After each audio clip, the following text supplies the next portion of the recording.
Hi everyone, welcome back to Deeksha's education hub. आज के इस लेक्चर में हम स्टार्ट कर रहे हैं एंग्लो मैसूर वॉर के बारे में। इससे पहले हमने कार्नेटिक वॉर्स कंप्लीट कर लिए थे, एंग्लो मराठा वॉर कंप्लीट कर लिए थे and finally we are proceeding toward the Mysore region. सबसे पहले तो आपको लोकेशन याद आ जानी चाहिए। कर्नाटका के इसी पोर्शन में हमें एक और जगह मिलती है which is known as Mysore.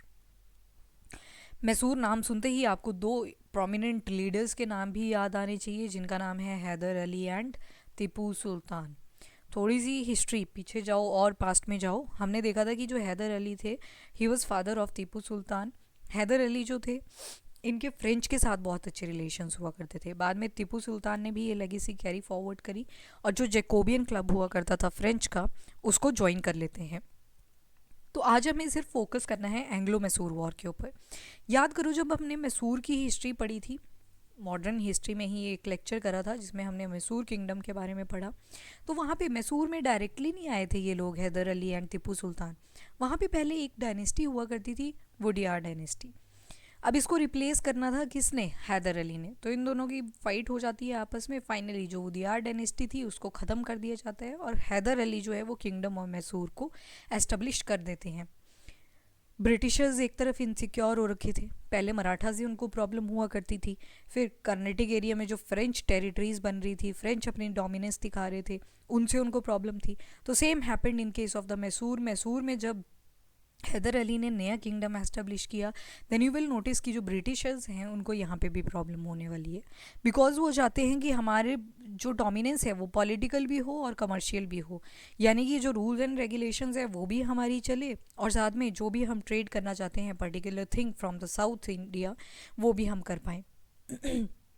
तो यहाँ से पता चलता है कि जो ब्रिटिशर्स हैं उनके साउथ इंडिया में भी अब इंटरेस्ट जाग चुके हैं।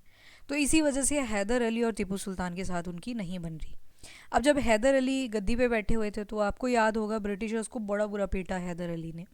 हैदर अली ने उनको पीट तो दिया, और जब ट्रीटी साइन हुई थी तो याद करो ब्रिटिशर्स को बोला गया, हैदर अली ने बोला कि मेरा जितना भी लॉस हुआ है वो सारा आप कंपनसेट करोगे।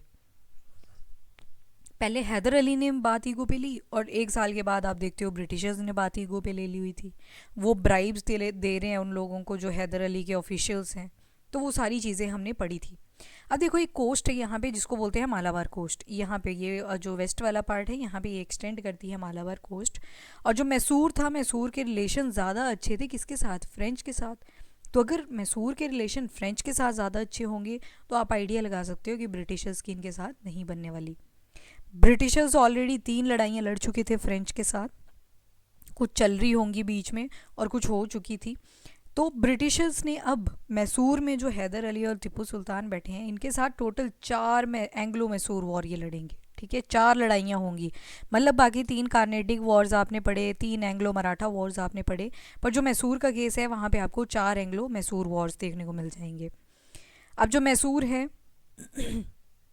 गवर्नर जनरल वेलेस्ली के द्वारा 1799 में कॉन्कर कर लिया जाएगा। ये अभी 1799 की बात हो रही है। इससे पहले आपको देखना पड़ेगा कि फर्स्ट एंग्लो मैसूर वॉर कैसे हुआ, कब से शुरू हुआ, क्या उसका रीज़न था, कौन जीता और कौन सी ट्रीटी साइन हुई।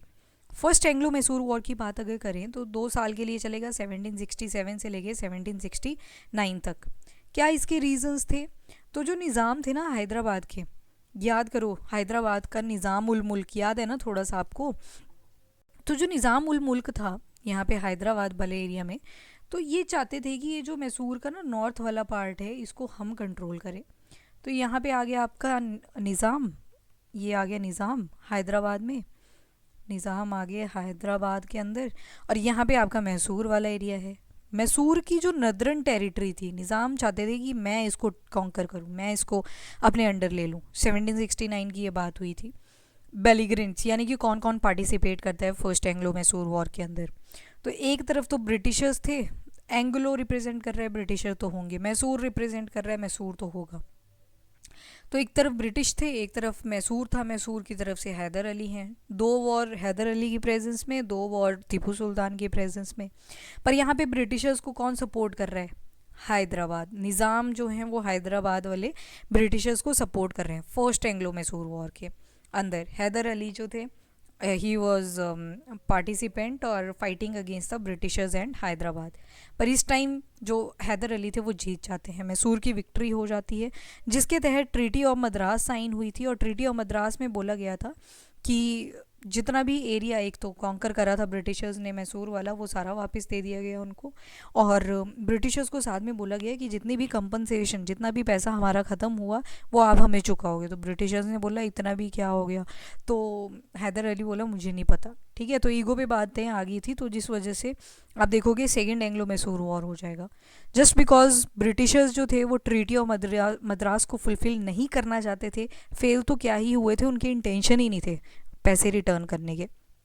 थोड़े थोड़े पैसे देते रहे रिटर्न में, और साथ में ब्राइब भी दे दिया करते थे जो हैदर अली के ऑफिशियल्स हुआ करते थे किंगडम के अंदर।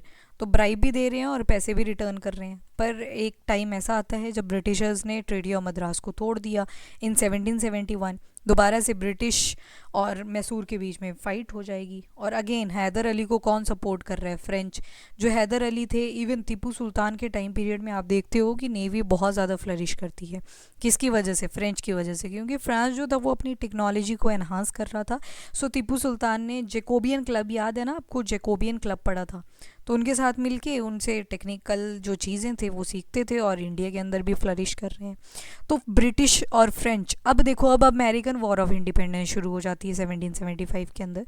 और जैसे ही अमेरिकन वॉर ऑफ इंडिपेंडेंस शुरू होती है तो 1775 में, तो जो ब्रिटिश और फ्रेंच थे इनमें आपस में दोबारा से बिगड़ जाती है।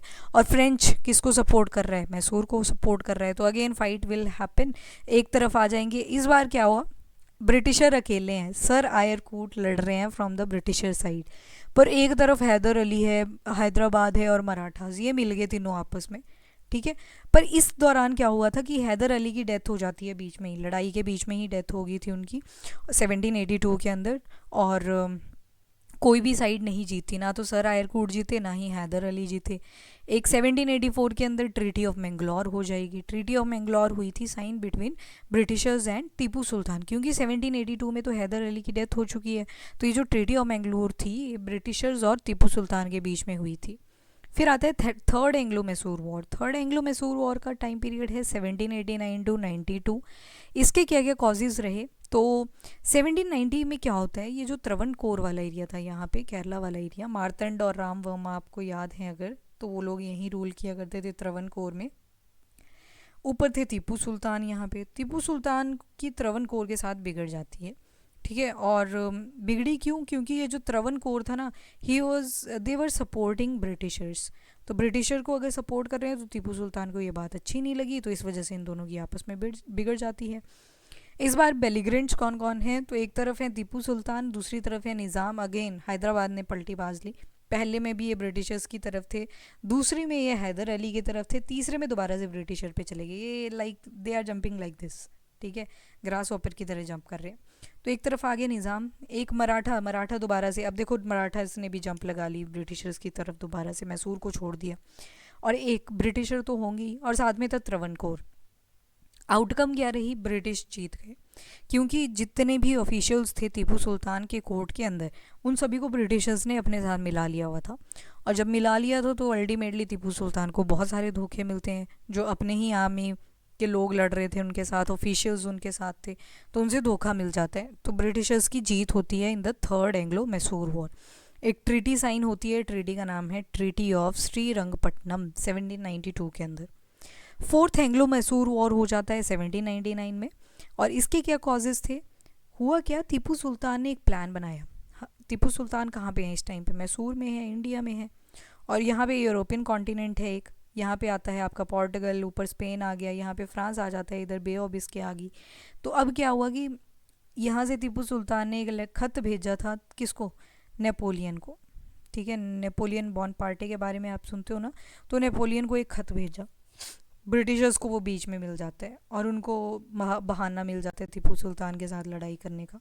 दैट्स वाई जो फोर्थ एंग्लो मैसूर वॉर थी वो टीपू सुल्तान जब फ्रेंच के साथ कांटेक्ट बनाने की और बात करने की ट्राई कर रहे थे, तो वो बीच में लेटर पकड़ा गया था बाय ब्रिटिशर्स, जिसकी वजह से टीपू सुल्तान से वो लड़ जाते हैं। इस बार टीपू सुल्तान दोबारा अकेले हैं। टीपू सुल्तान देखो अकेले ही रहे, ठीक है, हैदर अली को फिर सपोर्ट मिला था एक बार, पर टीपू सुल्तान अकेले ही मिलेंगे आपको। तो टीपू सुल्तान की लड़ाई हो जाती है, एक तरफ ब्रिटिशर्स बैठे हैं और दूसरी तरफ निज़ाम और ब्रिटिशर्स के साथ निज़ाम और मराठास भी हैं। अब इसकी क्या आउटकम रही जो फोर्थ एंग्लो मैसूर वॉर होता है। 1799 में टीपू सुल्तान की ही डेथ हो जाती है। जब राजा की ही डेथ होगी और उसके बाद कोई किंग भी नहीं है, तो अल्टीमेटली वो जो पूरा का पूरा किंगडम था उसकी डेथ हो जाती है या उसकी डिफीट हो जाती है। तो फाइनल डिफीट आपको मैसूर की मिलती है इन 1799। मैसूर ने सब्सिडरी अलाइंस को एक्सेप्ट कर लिया था, ठीक है। They accepted the military the subsidiary alliance की आर्मी, जो ब्रिटिशर्स की आर्मी है वो अपनी आर्मी को डिप्लॉय कर सकती है मैसूर वाले एरिया में, और राजा नाम का बिठा दिया जाएगा। तो जो किंगडम था मैसूर का वो दोबारा किसके पास चला गया, वुडियार डायनेस्टी के पास, ठीक है। वुडियार के जो राजा थे दोबारा से उनके पास वापस चला जाता है मैसूर। अभी करेंगे एंग्लो सिख वॉर भी, पर एक बार रिवाइज कर लेते हैं पहले एंग्लो मैसूर वॉर के बारे में। तो एंग्लो मैसूर वॉर की स्टोरी शुरू होती है वुडियार डायनेस्टी से। वुडियार डायनेस्टी हुआ करती थी मैसूर वाले एरिया में, पर हैदर अली ने उनको डिफीट करा और एक नया किंगडम ऑफ मैसूर वहाँ पे बना दिया था। ब्रिटिशर्स के अपने इंटरेस्ट थे, वो चाहते थे कि पॉलिटिकली भी हम साउथ इंडिया में फ्लरिश करें, कमर्शियली भी हम फ्लरिश करें, तो उनके सपने भी बड़े बड़े थे। तो इस वजह से साउथ इंडिया में ब्रिटिशर्स का काफ़ी ज़्यादा इंटरेस्ट था, पर वहाँ पे स्ट्रॉन्ग रूलर बैठा करते थे, हैदर अली और उनका लड़का टीपू सुल्तान। हैदर अली और टीपू सुल्तान दोनों की बहुत अच्छी बॉन्डिंग रही हमेशा से फ्रेंच के साथ, ठीक है। जेकोबियन क्लब के भी मेंबर थे टीपू सुल्तान। तो उसके बाद 4 लड़ाइयाँ होती हैं किंगडम ऑफ मैसूर के अंदर, जिनको बोलते हैं 4 एंग्लो मैसूर वॉर। लास्ट में 1799 में गवर्नर जनरल कौन बैठे हैं, तो लॉर्ड वेलेस्ली बैठे हुए हैं, वो फाइनली मैसूर को अपने अंडर कर लेंगे। पर 1799 से पहले 1767 की स्टोरी भी तो पता होनी चाहिए। 1767 की जब स्टोरी देखते हैं तो ये चलेगी 67 टू 69 तक। इसमें क्या हुआ कि जो मैसूर का नॉर्थ वाला पार्ट था, निज़ाम जो थे हैदराबाद के, वो चाहते थे कि इसको मैं रूल करूं। रूल करने के चक्कर में इनकी लड़ाई हो जाती है। तो इस टाइम ब्रिटिश और हैदराबाद एक टीम में है और दूसरी तरफ हैदर अली है। फिर भी फर्स्ट वॉर में हैदर अली जीत जाते हैं, मैसूर की विक्ट्री होती है। ट्रीटी ऑफ मद्रास साइन होती है, जिसके तहत जो भी एरिया ब्रिटिशर्स के अंडर था मैसूर का वो वापस करना पड़ता है, और हैदर अली बोलते हैं कि जितना भी मेरा खर्चा हुआ तुम्हारे लड़ने की वजह से वो सारा वापस करो। फिर आता है सेकेंड एंग्लो मैसूर वॉर, ये 1780 टू 84 तक चलेगा। कॉजेज़ क्या क्या थे, British fail to fulfil the promise जो ट्रीटी ऑफ मद्रास में किया था कि पैसे वापस करने हैं। ब्रिटिशर्स ने डबल गेम खेला, उन्होंने क्या किया, पैसे भी वापस कर रहे हैं और साथ के साथ जो ऑफिशियल बैठे हुए थे हैदर अली के उनको ब्राइब भी दे रहे हैं, तो उनको अपनी तरफ कर लिया था। तो ट्रीटी ऑफ मद्रास का वायलेशन हुआ, जिसकी वजह से सेकेंड एंग्लो मैसूर वॉर हो जाता है। और उधर अमेरिकन वॉर ऑफ इंडिपेंडेंस चल पड़ता है 1775 के अंदर। ब्रिटिश और फ्रेंच की दोबारा से बिगड़ जाती है, तो अल्टीमेटली फ्रेंच सपोर्ट कर रहे हैं मैसूर को, तो इनकी भी लड़ाइयाँ शुरू हो जाती हैं। इस बार हैदर अली हैदराबाद और मराठा एक टीम में हैं और दूसरी तरफ सर आयरकूट अकेले हैं ब्रिटिशर। 84 में ये युद्ध खत्म हुआ, पर 82 में हैदर अली की डेथ हो जाती है, तो गद्दी पे आ जाते हैं टीपू सुल्तान। 1784 के अंदर ट्रीटी ऑफ मंगलोर साइन होती है ब्रिटिशर्स और टीपू सुल्तान के तहत। कोई भी इसमें जीता नहीं था, ना तो ब्रिटिशर जीते ना टीपू सुल्तान जीते। Third Anglo Mysore war 1789 to 92 तक चलेगा, 1789 टू 92, तो तकरीबन 7 साल के बाद। इसका मेन कॉज क्या था कि जो टीपू थे वो त्रवणकोर के जो मार्तंड वर्मा और रामा वर्मा, आपको याद होंगे, उनके अगेंस्ट चले गए। क्यों? क्योंकि त्रवणकोर जो था ये ब्रिटिशर्स को सपोर्ट कर रहे थे। तो टीपू सुल्तान को ये बात इंसल्ट की तरह फील हुई एंड इस वजह से थर्ड एंग्लो मैसूर वॉर हो जाता है। टीपू सुल्तान अकेले रह गए और निज़ाम, मराठा, ब्रिटिश और त्रवणकोर ने एक टीम बना ली। ब्रिटिशर्स जीत गए और ट्रीटी ऑफ श्रीरंगपट्टनम 1792 में साइन हो जाती है। फोर्थ एंग्लो मैसूर वॉर 1799 में चला। इसका क्या कॉज था कि टीपू सुल्तान ने एक खत भेजा, कहाँ पे, फ्रांस भेजा। उनसे बात करना चाह रहे थे नेपोलियन बोनापार्टे से, ताकि युद्ध में उनको हेल्प मिल सके। वेपन्स की सप्लाई रुकी थी ड्यू टू सर्टेन रीजंस, तो वो चाहते थे कि हमें वेपन्स मिल जाएं कॉन्स्टेंटली। पर यहाँ पे क्या होता है कि जो ब्रिटिशर्स थे उनको पता चल जाता है कि Tipu Sultan was trying to negotiate with the French people, और जिस वजह से फोर्थ एंग्लो मैसूर वॉर हो जाता है। तो टीपू सुल्तान अगेन अकेले रह जाते हैं और एक तरफ ब्रिटिश निज़ाम और मराठास आ जाते हैं। फाइनली 1799 में क्या होता है, टीपू सुल्तान की डेथ हो जाती है और this is considered as the final defeat of Mysore. कहीं ना कहीं टीपू सुल्तान ने इन सभी को रोका हुआ था ब्रिटिशर्स को, पर जस्ट बिकॉज 1799 में इनकी डेथ हुई, जिस वजह से जो ये मैसूर था ये फाइनल डिफीट हो जाती है इसकी, एंड दोबारा से ये रिस्टोर कर लिया जाता है वोडियार डायनेस्टी के द्वारा, मतलब रिटर्न कर दिया जाता है उनको। और इस टाइम पे गवर्नर जनरल कौन बैठे हैं, तो गवर्नर जनरल से इस टाइम पे लॉर्ड वेलेस्ली। ये नाम याद रखना पड़ेगा आपको, इम्पॉर्टेंट है। जो आपका प्रीलिम्स का एग्ज़ाम होता है उसमें ये पूछा जा सकता है, so do remember about this. Now give me a second, अभी हैं 15 मिनट हुए, अभी कर लेंगे हम अगले वॉर्स भी। नाउ एंग्लो सिख वॉर्स के बारे में हम स्टडी करेंगे। तो जब भी सिख की बात चलेगी ना तो राजा रणजीत सिंह की वैसे याद आ जाती है, राजा नहीं थे वो, महाराजा थे। तो अब एंग्लो का मतलब है कि इंग्लिश, ब्रिटिश, और दूसरी तरफ सिख, तो इन दोनों के बीच में आपस में लड़ाइयाँ होंगी। 1809 से लेके 1839 तक का महाराजा रणजीत सिंह का टेन्योर था, और उसके बाद जो सिख की पोजीशन थी वो कहीं ना कहीं वीक हो जाती है। एक ट्राईपार्टाइट ट्रीटी साइन हुई थी 1838 के अंदर 3 लोगों के बीच में।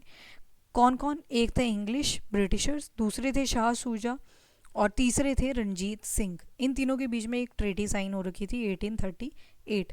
उसके बाद आपको याद होगा एक ट्रीटी ऑफ अमृतसर भी हमने पढ़ी थी। ट्रीटी ऑफ अमृतसर जो थी ये साइन हुई थी सतलुज रिवर के कॉन्टेक्स्ट में।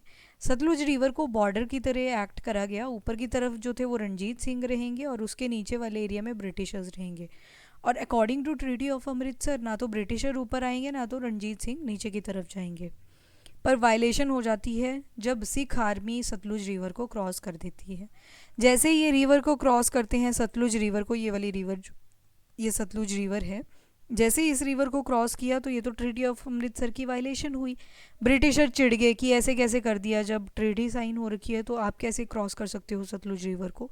जिस वजह से 2 मेजर युद्ध होते हैं between the Britishers and Sikh. अब ये जो ट्रीटी ऑफ अमृतसर थी ना, जिसमें सतलुज रिवर को बॉर्डर बनाया गया था बिटवीन सिख एंड या फिर रंजीत सिंह और ब्रिटिशर्स के बीच में, वो हुई थी sign between Lord Minto one and Maharaja Ranjit Singh. Very important, जो ट्रीटी ऑफ अमृतसर थी वो उस टाइम पे कौन से ब्रिटिशर बैठे हुए थे सामने, तो लॉर्ड मिंटो वन। 1809 में ये साइन करी गई थी।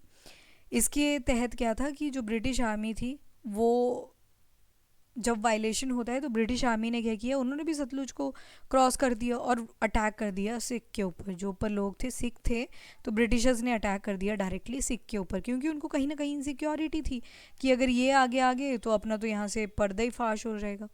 Now we will see Anglo Sikh war. First Anglo Sikh war की टाइमलाइन रहेगी 1 साल की, 1845 से लेके 1846 तक। इसके क्या क्या कॉजेज़ थे, क्योंकि सिख आर्मी ने सतलुज रिवर को क्रॉस कर दिया 1845 में, जिसकी वजह से ट्रीटी ऑफ अमृतसर की वायलेशन हो जाती है और कॉन्स्पिरेसी रची गई। लाल सिंह जो कि वज़ीर हुआ करते थे और तेजा सिंह जो कि आर्मी कमांडर हुआ करते थे। अब यहाँ पे कौन कौन लड़ रहा है किस किस के अगेंस्ट, तो एक तरफ महाराजा दलीप सिंह है और दूसरी तरफ ब्रिटिशर्स हैं। अब देखो महाराजा दलीप सिंह है और दूसरी तरफ कौन है, ब्रिटिशर्स हैं, क्योंकि 1845 में लड़ाई लग रही है। महाराजा रणजीत सिंह तो 1839 में उनकी डेथ हो चुकी थी, तो 1845 में just because treaty of Amritsar को वायलेट कर दिया जाता है तो इस वजह से लड़ाई हो जाती है। महाराजा दलीप सिंह का आई होप आपको नाम याद होगा। दलीप सिंह बहुत ही कम आयु में राजा बन गए थे, ठीक है। तो इनकी लड़ाई होती है वर्सेस ब्रिटिशर्स। इसमें आउटकम क्या आती है, जो सिख आर्मी थी वो डिफीट हो जाती है, ब्रिटिशर ने उनको हरा दिया और एक ट्रीटी साइन होती है ट्रीटी ऑफ लाहौर, जिसके तहत जो सिख का रीजन है उसमें सब्सिडरी अलायंस उनको एक्सेप्ट करना पड़ना था, यानी कि जो ब्रिटिशर्स हैं वो अपनी आर्मी को वहाँ पे डिप्लॉय करेंगे।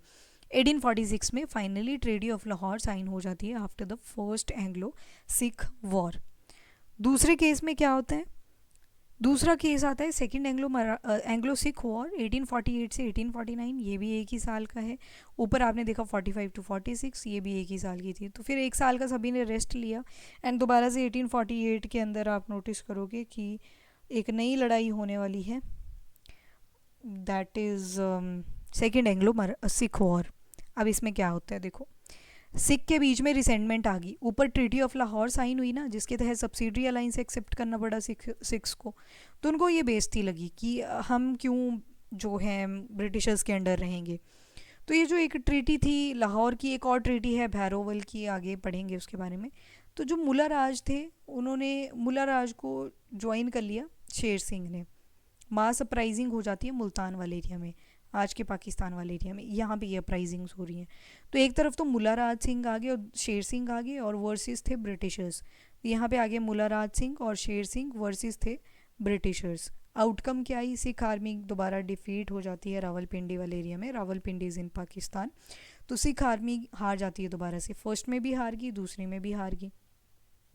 जॉन लॉरेंस जो थे उनको पंजाब में as a chief commissioner appoint कर दिया गया और जो पंजाब था वो पूरा का पूरा अनेक्स कर लिया जाता है ब्रिटिशर्स के द्वारा।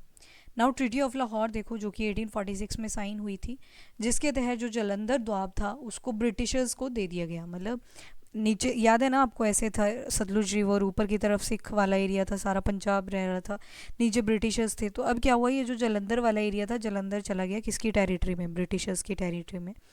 और जो ब्रिटिश रेजिडेंट थे उनको एक्सेप्ट करना पड़ना था। अब लाहौर वाले एरिया में उनकी फैमिलीज आएंगी, उनको भी अलाउ करना पड़ना था, कोई मना नहीं कर सकता था ना। वो कश्मीर का जो एरिया था इंक्लूडिंग जम्मू, ये डोगरा किंग हुआ करते थे एक, जिनका नाम था गुलाब सिंह।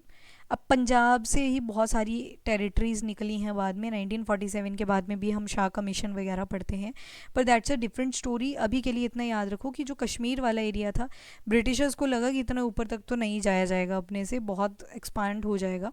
तो उन्होंने क्या किया, कश्मीर वाला एरिया जो था वो एक डोगरा किंग हुआ करते थे गुलाब सिंह, उनको असाइन कर दिया गया।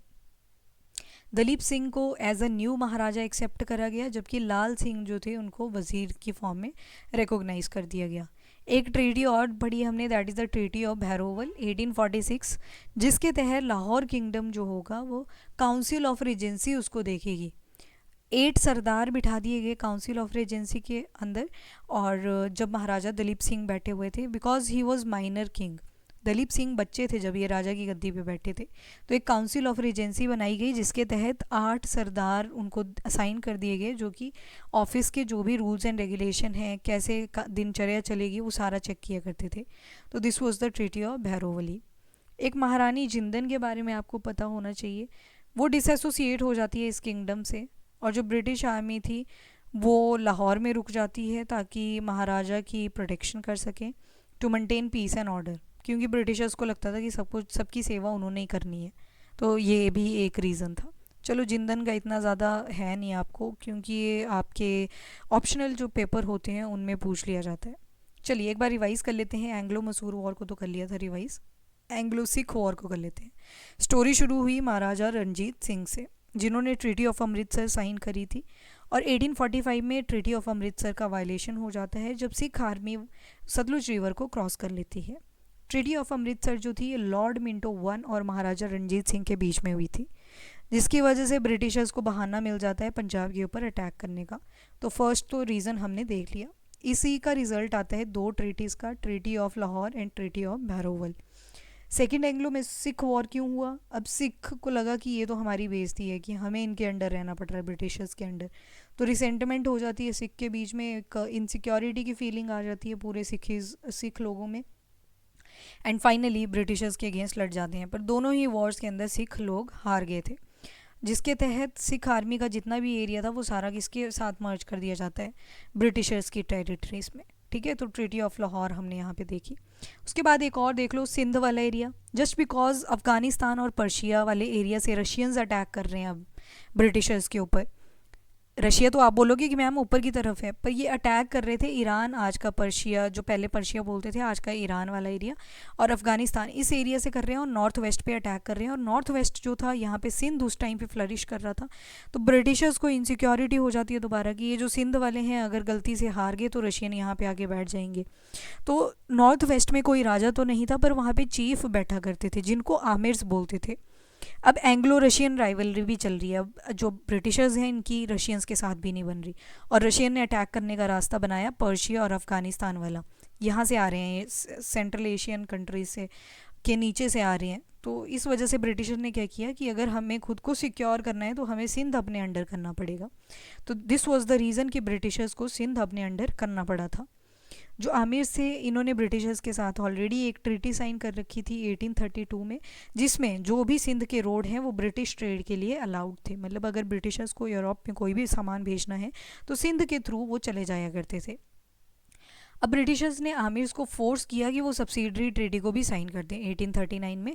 उनको बोला कि आप सब्सिडरी अलाइंस में आ जाओ, कि आपने हमें रोड तो दिया है ट्रेड करने के लिए, पर हम चाहते हैं कि आपके रीजन में हमारी आर्मी खड़ी हो और आप उनको पेमेंट देते रहो और प्रोटेक्शन हम आपको प्रोवाइड करते रहेंगे। तो सब्सिडरी ट्रीटी जो थी वो 1839 में उनसे साइन करवा ली जाती है। अब आमिर्स के बीच में दोबारा से रिसेंटमेंट आ जाएगी, लड़ाई हो जाएगी। क्यों? क्योंकि एंग्लो अफगान वॉर भी चल रहा था। ब्रिटिशर्स की ना तो उनके साथ बन रही है अफगानीज के साथ, ऊपर से रशियंस आ रहे हैं। और आमिर्स को लग रहा है कि रोड दिया था इनको, इसका मतलब ये नहीं है कि ये सब्सिडरी ट्रीटी हमसे साइन करवाएं।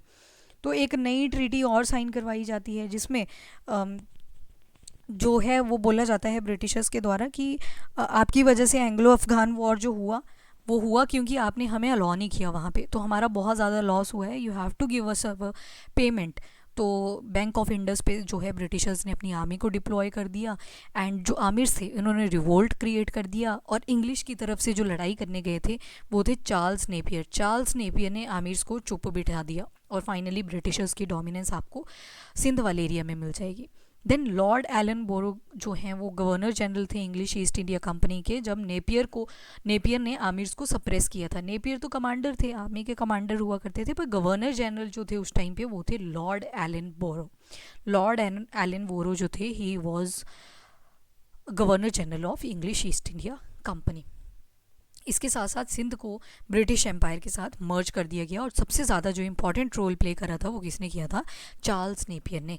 इसी के साथ आपका एंग्लो सिंध वॉर भी कंप्लीट होती है। एक ही वॉर हुई, ट्रीटीज ज़्यादा साइन हुए और फाइनली आमिर्स वहाँ पे हुआ करते थे, राजा लोग नहीं थे।